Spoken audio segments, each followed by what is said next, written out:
Hi, creative friends. This is Soraya, and thank you so much for being here. So, I am going to dive right into this absolutely stunning Van Gogh Starry Night that I have incorporated into my work.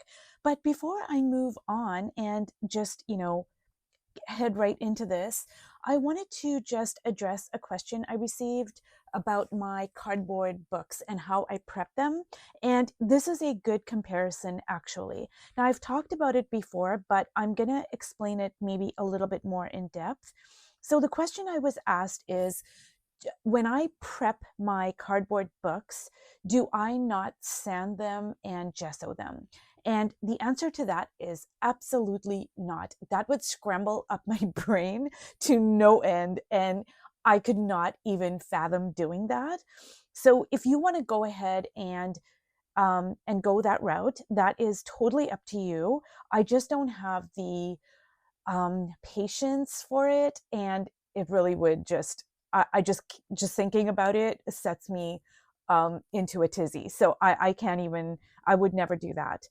Now the pages of cardboard picture books are glossy, so what I do is I completely cover every inch of my page of my spread with Mod Podge. And I use a matte Mod Podge because I found out many years ago that when I switched from glossy to matte, it stopped my pages from sticking together. Now, around that time, I also started using chalk paint. So I don't know if, it's just the combination of me using chalk paint with, me not using glossy medium. I don't know um, what happened, but my pages stopped sticking. So I just stuck with the matte. And what I do is I cover up the entire spread with my matte Mod Podge, and then I use high quality papers. So the dictionary pages that I have, it's a very high quality paper. It's not glossy. It's, quite a good weight. And if I have to, I am going to put, I can put 2 sheets of the dictionary pages. So I cover up every square inch with my matte Mod Podge. Then I start laying down my collage. And I have, this is not your scrapbooking paper. These cards, they're a little bit heavier stock. So, like I said, I use really high quality papers. And so, what I do is I just stick all my collage down. This is sheet music, another high quality paper. This is, these two here are, there are these cards. So, I'm just going to show you the cards that I have. They're from a project, so they're heavier than regular scrapbooking paper. And then this is my own art that it was on composition paper, and I talked about that as well. So this is fairly thin paper, but I'm laying it on top of my dictionary pages and my sheet music. So by the time I start using my composition notebook paper, it's already like my third layer. And then what I do is I usually seal this with another layer of my matte Mod Podge, and then I allow it to completely dry. And then I go in and I work over top of it, whether I add more collage or inks or paints or whatever. So see, like this. So, that's how I work. But if you want to go ahead and sand it and then gesso it, that is completely up to you.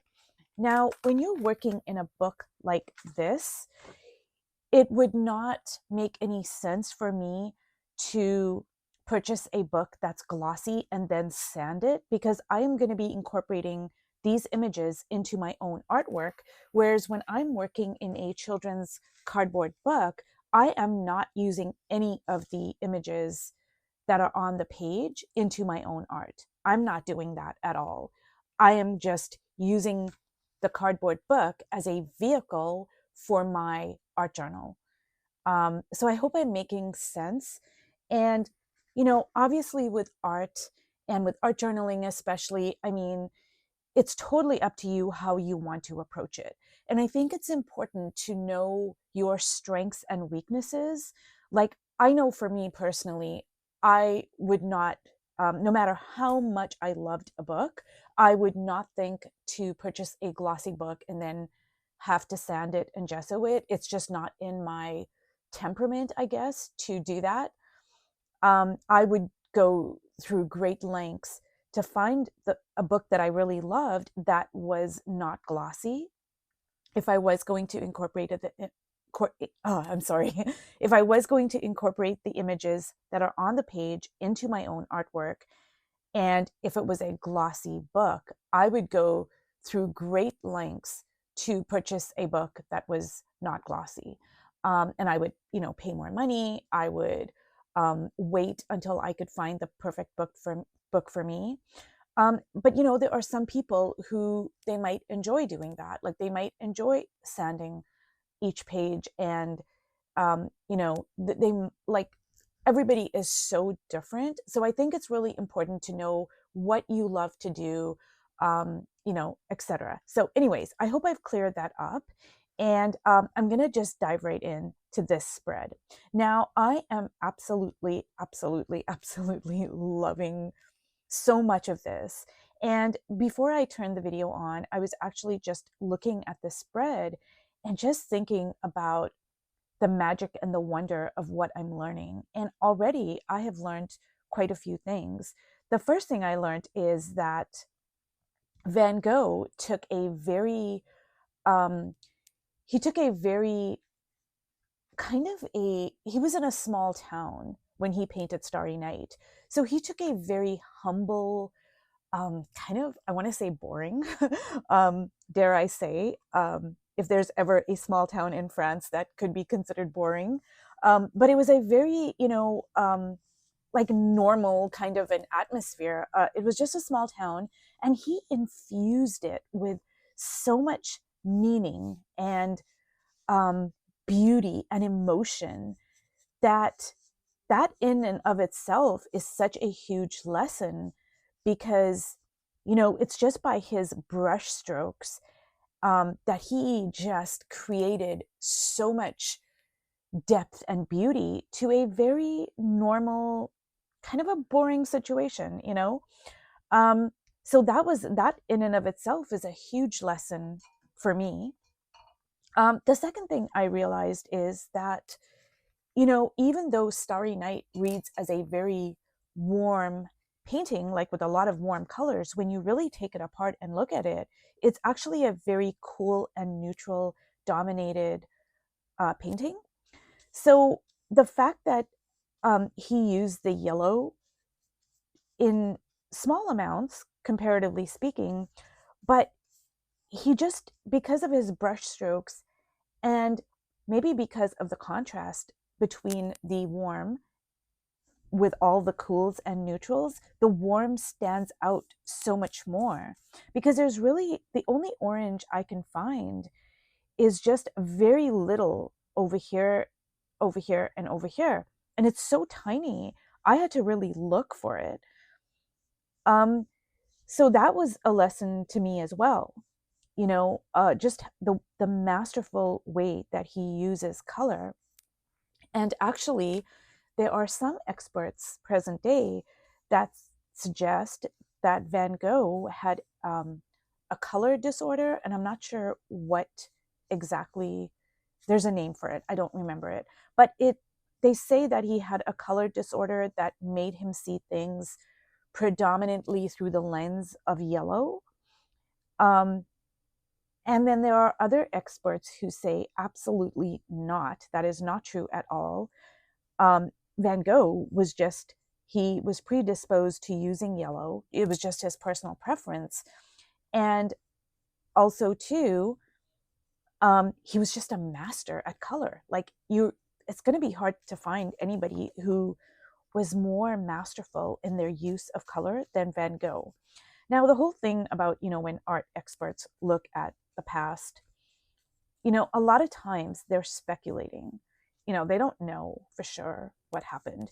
It's not like, it's not like now where people have social media and they write things down in their own words, etc., etc. So a lot of times it's just speculation. And my personal opinion, humble as it is, because I'm not, it's just, I'm not an expert in any of this stuff. My opinion is that, Van Gogh was just a master at color.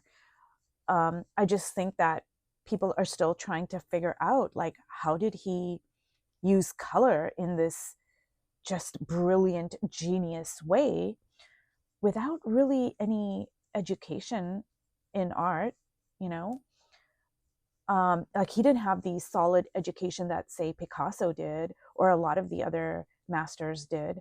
Van Gogh was not like that at all. He was actually very poor. Now, he did study and he did draw and he taught himself, but he didn't have, the quality education that most painters from that time did.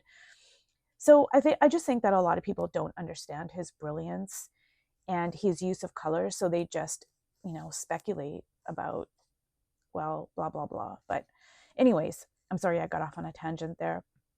And another thing that I learned from Van Gogh is, I mean, his brushwork is a thing to be studied. Because I'm looking at all of this, and that, I've seen one of his originals of Starry Night, and his brushwork is so voluptuous. I know that's a weird word to use, but it really is just, it's its own thing. Now, he was experiencing a lot of mental illness at the time, and he was a lot of, when you do see his original artworks, you can see his emerging psychosis. It's quite clearly there on the canvas. And it's a very vulnerable thing to witness. And it just humbled me to no end. But I mean, I just absolutely love his brush strokes. Anyways, I'm so sorry. Getting back to this painting over here. I'm not going to do a whole lot to it because honestly, I want to retain as much as I can of the wonder that is Van Gogh.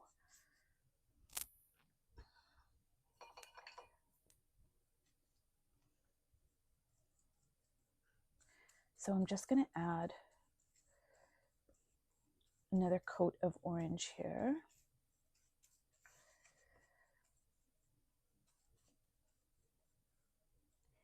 And I've mentioned this before, working in a book like this for me is all about me learning.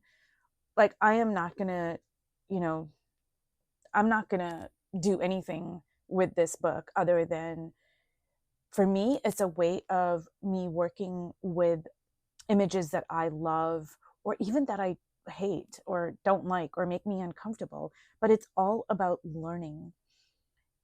It's such an amazing experience because, like I said, when you're working with somebody who has a really strong visual language, you are going to have to step up your game. You're going to have to match that. Otherwise, your your images are going to get lost. So you have to kind of work with what you have in a way that is very challenging.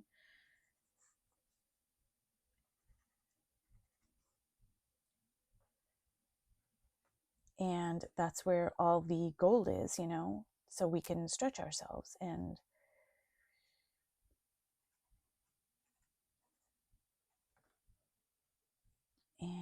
that is still wet, so,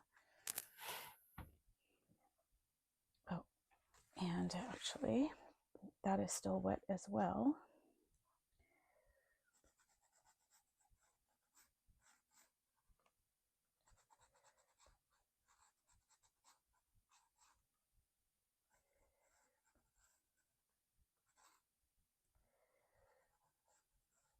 And I feel like I want her to have her eyes closed, because that's gonna, I don't know, it just feels right. And I'm really loving that circle there. That was collage that I added just to cover up the background, but I'm really loving how that circle kind of mimics the sun's or actually I've been calling them suns, but actually it's starry night, so that's actually a moon. But the way he painted it, it has a very sun-like quality to it.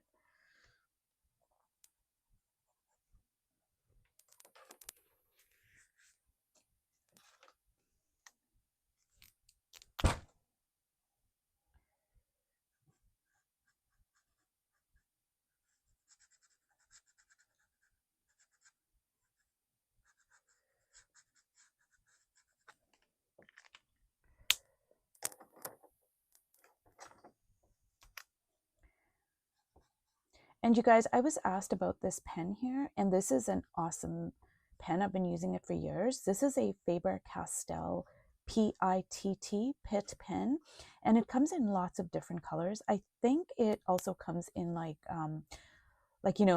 not just neutral colors. I only use the neutrals, but I think it comes in like red, yellow, etc., etc. This one here is, I think it is walnut, and they never fail me, so I really love them.